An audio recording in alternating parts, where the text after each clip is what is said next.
on Maximal Beings. It's Doc Mock here, and welcome to MaximalBeing.com's Inaugural Journal Club. This is where we're going to be breaking down the articles that we published on our website for those of you that are a little more auditory in your learning.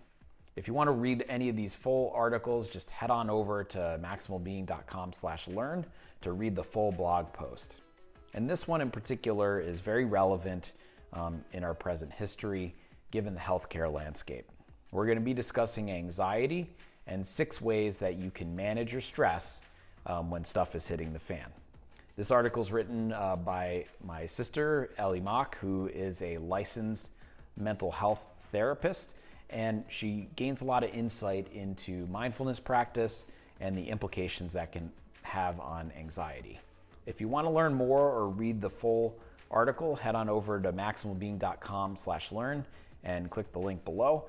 And also subscribe to our email list. And if you have a minute, follow us on social media at Twitter and Facebook at MaximalBeing, and on Instagram and Pinterest at Maximal_being.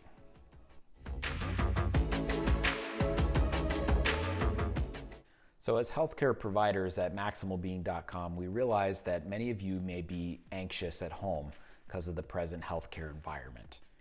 Please know that a lot of the things that you're feeling are common and they're normal. And that's why we decided to create this content, to address the way that a lot of you have been feeling. You know, anxiety can manifest in many ways.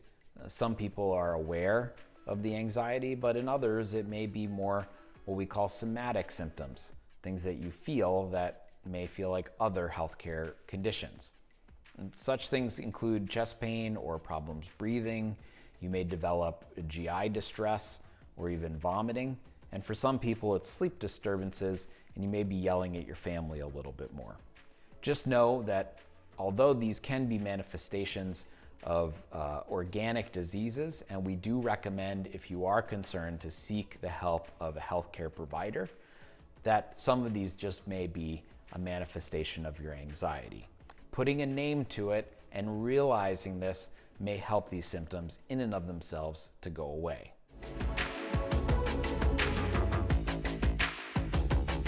We also recommend that you stay informed during this difficult time. But despite all of the information that's out there, there's also a lot of poor information.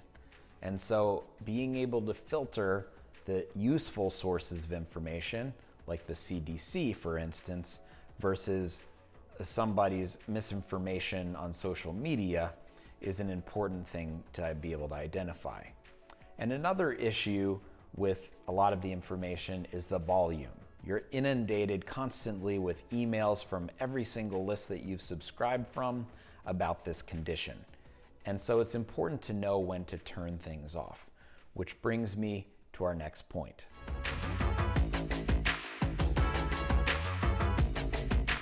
We recommend scheduling your day.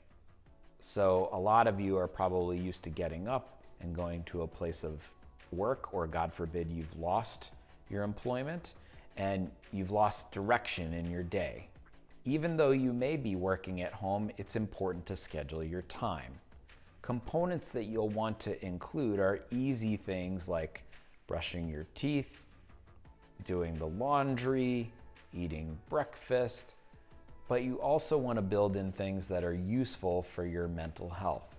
And things like that would include mindfulness practices, which we'll discuss in a bit, or physical activity. We recommend about 30 minutes of physical activity every day, whether that be just getting up and going for a walk outside, or whether it be doing a high-intensity interval training exercise. Well, that's up to you. But just get up, get out of your house, get out from your chair, and move around. Also built into your day, we recommend connecting with other people, whether that be friends, family. It is important to practice social isolation and distance from others, but the world is a lot smaller now. So using apps like Zoom or FaceTime can get you connected face-to-face with those people that are important to you, and build that time into your schedule every day.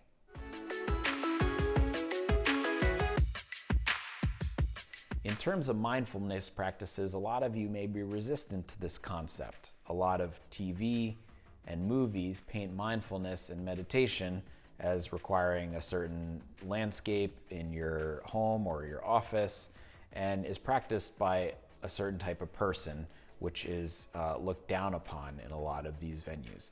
But mindfulness and meditation is a lot easier and more approachable than you think. Really, you can do it with walking, you can do it on your way to work. You don't have to close your eyes and say Om, and there are apps that can help you and guide you along your way. The way that I started is downloading the Headspace app, and even with 5 to 10 minutes a day, you're able to get into the practice of meditation, and you can do these things at the drop of a hat. Just like all things that are useful for your health and your wellness, practice makes perfect, and you need to exercise those mindfulness muscles the same way that you would exercise your regular muscles by doing activity. So get started today, just with 5 to 10 minutes, and build on that practice. Another important mindfulness practice is something created by Aaron Beck called cognitive behavioral therapy, or CBT. CBT involves recognizing extreme and negative emotions, and just the recognition of those emotions allows you to remodel the way that your brain may be thinking about them. Things like, I'm never going to get to go back to the gym, or I'm always going to be stuck at home doing my work.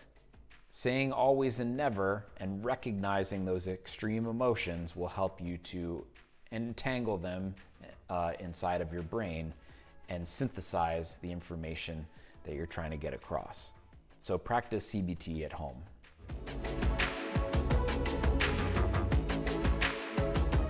And lastly, we at Maximal Being practice gratitude, and gratitude to all of you for supporting us through various means. Saying gratitude and appreciating those around you, whether it be your spouse for helping you with your meal prep that week, or whether it be your kid for making you laugh, saying appreciation and gratitude to them recognizes the importance of these little things and does help with anxiety. It's our hope that these 6 steps will empower you to get on the pathway to optimizing your mental health. If you have any additional questions, please feel free to reach out to us at team@maximalbeing.com, or you can hit us up on social media. If you want to hire us for a personalized gut health, nutrition, or fitness plan, click on the Hire Us link, or you can seek a direct consult by hitting the consult link. Until next time, Maximal Beings, stay safe and stay calm.